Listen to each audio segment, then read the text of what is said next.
The doorbell.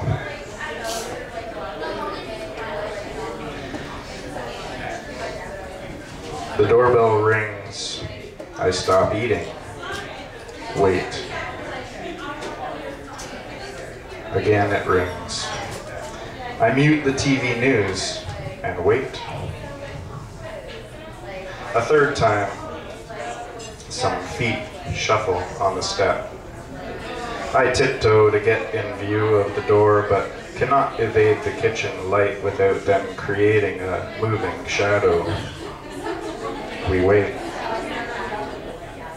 This time, a long, hard push.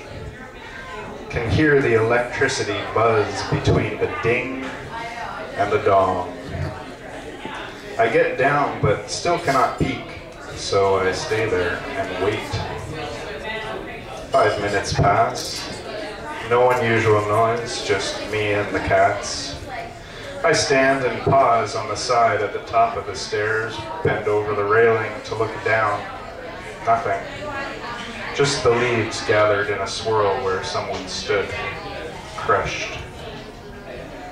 Go back to my meal and to the news. Time now for the weather.